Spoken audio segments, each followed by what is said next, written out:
185. A patient with a cardiac abnormality, pressure abnormalities, thymic aplasia, hypocalcemia and cleft palate, ये cash 22 होता है हमारे पास।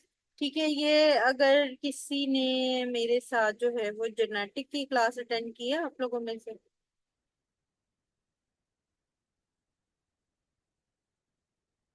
नहीं की, चले ठीक है, ये हम उसमें करेंगे। एंडो में, एंडो में भी किया था ये वाला कैश 22 वाला। हाँ एंडो में भी किया था वो, 22 क्रोमोसोम के साथ किया था। थाइमस हाइपोप्लासिया, हाँ ठीक है, वेरी गुड डॉक्टर हाजरा। मेरे जहन से निकल गई थी ये बात कि मैं एंडो में भी बता चुकी हूँ। चलें, ओके फाइन। चलें, जेनेटिक्स में इम्यूनोलॉजी में मेनली थाइमस के साथ और लिम्फ नोड के साथ यहाँ पे इसको डिस्कस करेंगे। उसके अंदर कैश 22 का जो सारा है वो डिस्कस।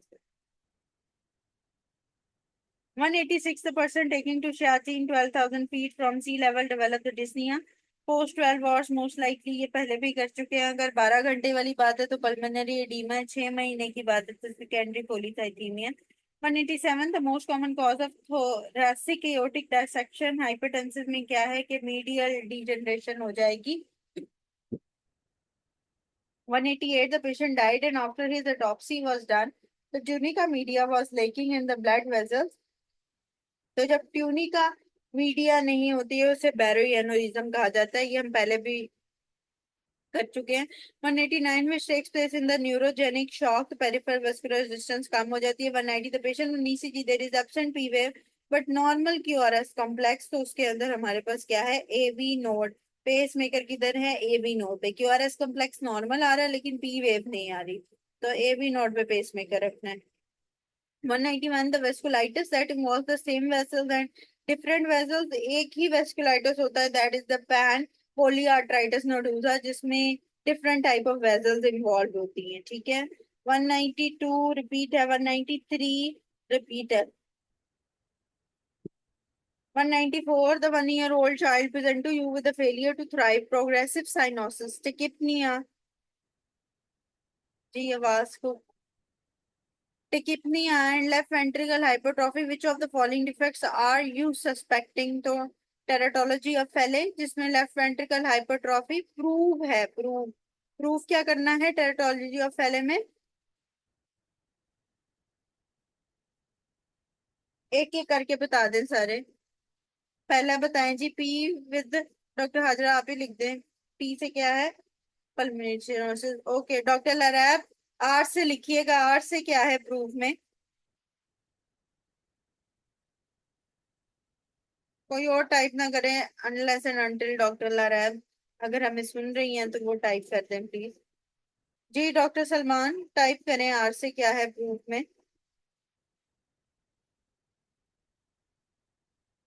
हाँ जी, और कोई टाइप ना करे, और अभी कोई टाइप ना करे जिसके, चलें ठीक है सही है। ओ से आपने टाइप कर दिया डॉक्टर रेमन, आर से डॉक्टर सलमान टाइप करें जी। आर से क्या है इस निमोनिक में?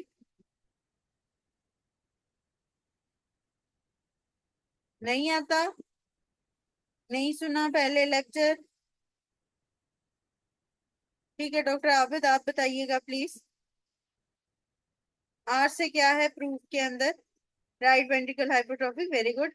Okay fine. एंड वी से बताएंगे, एक मिनट। डॉक्टर मरियम, वी से क्या आता है प्रूफ के निमोनिक में in teratology of Fallot? V से डॉक्टर मरियम।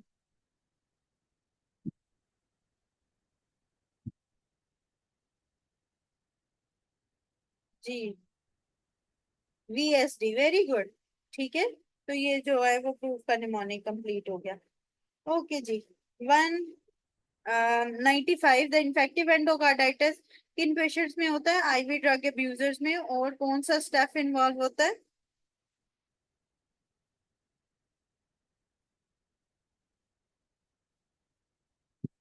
चलो ठीक है, इन्फेक्टिव एंडोकार्डाइटिस के एमसीक्यूज थोड़े यहाँ पे डिस्कस कर लेते हैं। ठीक है, एक्यूट एंडोकार्डाइटिस किसकी वजह से होता है?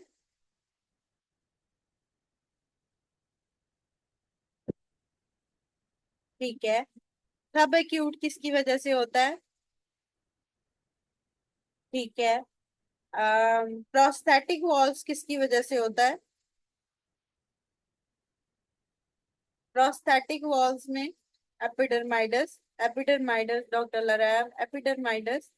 ठीक हो गया।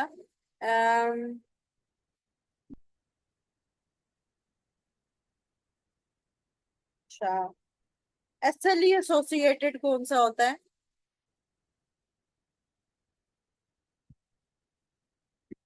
लिग्मेंट्स है। Okay, fine. ठीक है। अच्छा, इसके अलावा लार्ज वेजिटेशंस किसके अंदर आती हैं? Infective endocarditis. हाँ, एस्को वाइस को लॉन्ग कॉलोन का इन्फेक्टिव एंडोकार्डाइटिस। ठीक हो गया। अच्छा, और स्मॉल वेजिटेशंस? लिपमैन में स्मॉल। ओके, ठीक हो गया। और इसके अलावा आईवी ड्रग यूजर्स में वाल्व कौन सा होता है? ट्राइकस्पल। 196 MCQs, very good. Tooth extraction. Valve पूछा है, वॉल्व ट्राइकस्पिड वॉल्व है।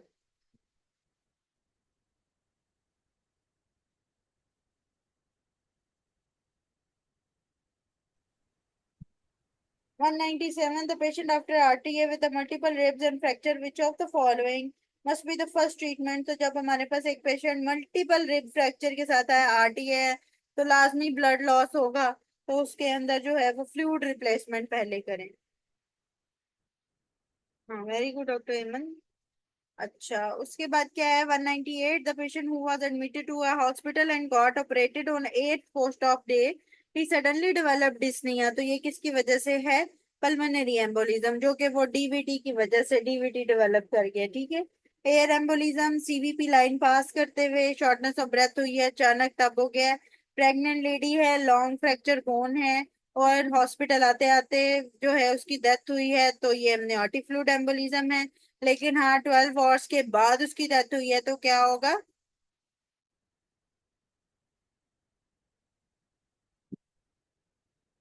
Fat embolism.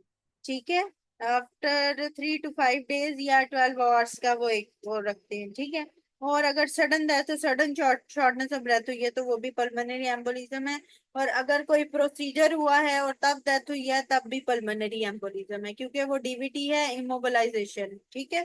199, thrombo embolism is most commonly arising from which area? तो लेग से आता है ऊपर। ठीक है। 200,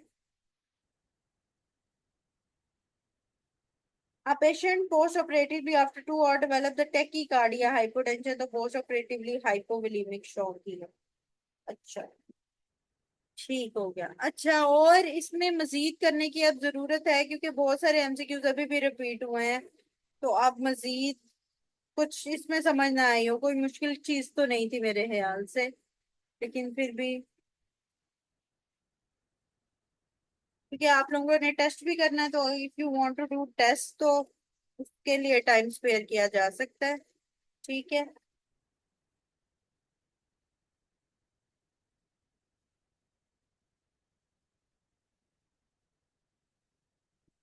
कावासाकी डिजीज को भी रहने दें, ये वेस्कुलाइटिस के साथ हम करेंगे। ये वेस्कुलाइटिस की टाइप है, प्लीज।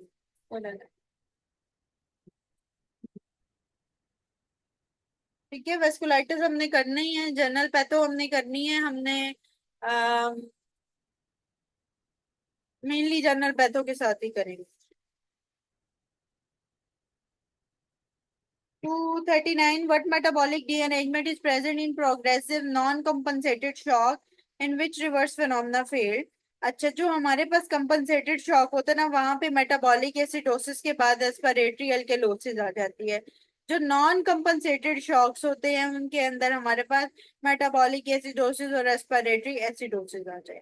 ठीक है, ये चीज अपने जहन में बिठा लें। जो हमारे पास कंपनसेटेड शॉक है, अगर मेटाबॉलिक एसिडोसिस होता है, तो रेस्पिरेटरी अल्कलोसिस उसको कवर कब कर जाती है, नॉन कंपनसेटेड में नहीं होता। इस तरह भी याद कर सकते हैं कि जैसे हमारे पास डीके का पेशेंट है, शॉक की कंडीशन में या कोमा की कंडीशन में आ सकता है, अनकॉन्शियस कंडीशन में, उसमें भी हमारे पास मेटाबॉलिक एसिडोसिस होती है।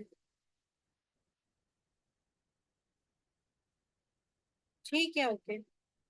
Thank you doctor Hazra.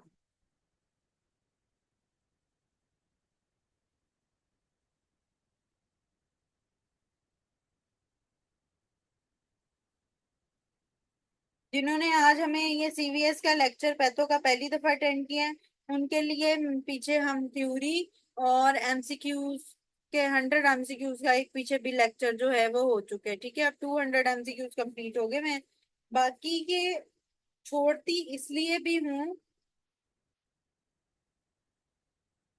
अम, वो फिर से एक दफा कर लेंगे डॉक्टर लरैब। या वो जो मेरी नेफ्रो की आपने अगर लेक्चर सुना हो तो उसके अंदर मैंने काफी एक्सप्लेन किया हुआ है उसको, तो उसके अंदर सुन सकती हैं, तो उससे आपका कॉन्सेप्ट क्लियर हो जाएगा। अगर वो आपको कॉन्सेप्ट क्लियर ना हो, आप मुझे पर्सनल मैसेज कर दो, मैं आपको वहां पे एक वॉइस नोट मजीद भेज दूंगी। ठीक है, आप मुझे उधर मैसेज कर दो, उसमें मैंने दोबारा से एक्सप्लेन किया था। ठीक है, तो आप उधर कर दो, मैं आपको उधर भेज दूंगी।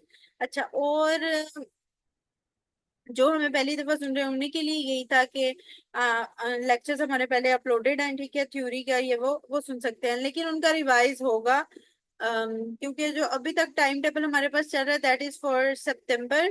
सितंबर के एंड तक का टाइम टेबल है, तो जाहिर है अक्टूबर में भी तो आपने पढ़ना ही है, नवंबर में आप लोगों का पेपर है, राइट? तो फिर वो चीजें रिवाइज होंगी जो पहले, अभी जो न्यू जिन्होंने हमें ज्वाइन किया, ठीक है, उनके लिए चीजें रिवाइज हो जाएंगी। दूसरा, एमसीक्यूज के हवाले से कुछ थोड़े से एमसीक्यूज इसलिए भी छोड़ देती हूँ कि आप लोगों की प्रैक्टिस हो, आपके हाथ से एक दफा उतर जाए, क्योंकि डबल ए दोबारा रिवाइज नहीं होनी। यही टाइम है, अगर आप लोगों ने कर लिया तो कर लिया, इसके बाद डबल ए आप लोगों से नहीं होगी, क्योंकि double A is very much extensive. आखिरी 10 दिनों में आप रफी और एसकेएस कर रहे होते हो, अक्टूबर में आप लोगों की एसकेएस स्टार्ट हो जाएंगी मोस्ट प्रोबेबली। ठीक है, तो SKS are very much important. ठीक है, यही एसकेएस की रिवीजन डबल ए ही एसके है, और ऑलमोस्ट ऐसे ही है। ठीक है, और बाज दफा डबल ए के वो वाले कुछ नए एमसीक्यूज लिखे हुए होते हैं जो कि हमारे पास नए पेपर में आ रहे होते हैं, और वो आप चेक करो तो वो डबल ए में होते हैं। तो इसलिए कुछ एमसीक्यूज अगर हाथ से उतारेंगे तो वो याद रहेंगे। ठीक है, वो सारी ऐसी चीजें होती है हम कर लेते हैं। ठीक है, लेकिन अगर उसमें ना समझ आए, फिर आपको ये पता होता है, ये आइडिया होता है कि ये चीज हमें समझ नहीं आई है and we have to ask this. ठीक है, जैसे अभी अगर कोई मुझसे नेफ्रो का भी पूछेगा और मुझे मैसेज करेगा कि मैम मैंने ये पढ़ा था मुझे समझ नहीं आई, तो ऐसा नहीं होगा मैं उसको मना कर दूं मैंने नहीं पढ़ाना, ऐसे नहीं होगा। ठीक है ना, आप लोग मैसेज करो, आप लोग बोलो ये समझ नहीं आया, ये करवा। ठीक है, फाइन। तो इसमें अब एमसीक्यूज ये सॉल्व करने हैं। ठीक है, इट्स नॉट लाइक कि ये छोड़ देने हैं, ये सॉल्व नहीं करने। ठीक है, सही है। किसी की कोई क्यूरी है अभी तक और मजीद? किसी की भी कोई क्यूरी है अभी और? ठीक है, ये जो हमने 100 भी डिस्कस किए हैं इसमें भी कोई खास नहीं था मेरे ख्याल से, ये चीजें हम डिस्कस कर चुके हैं। और किसी की फिर भी कोई क्यूरी रह जाए तो आप मुझे टेक्स्ट कर लीजिएगा, मुझसे पूछ लीजिएगा। ठीक है, ओके। ठीक है जी, ओके फिर। कल हम फॉर्मा करेंगे स्टार्ट। ठीक है, तो कल की फॉर्मा ही होगी इंशाल्लाह। बाकी आप बायोकेमिस्ट्री का टेस्ट सॉल्व कर लें, और वो फिर अपने नंबर जो है ग्रुप में सेंड करते जाएं। ठीक है, मेट मॉक्स पे सॉल्व करें उसको और फिर वो भेजते जाएं। Okay, sorry.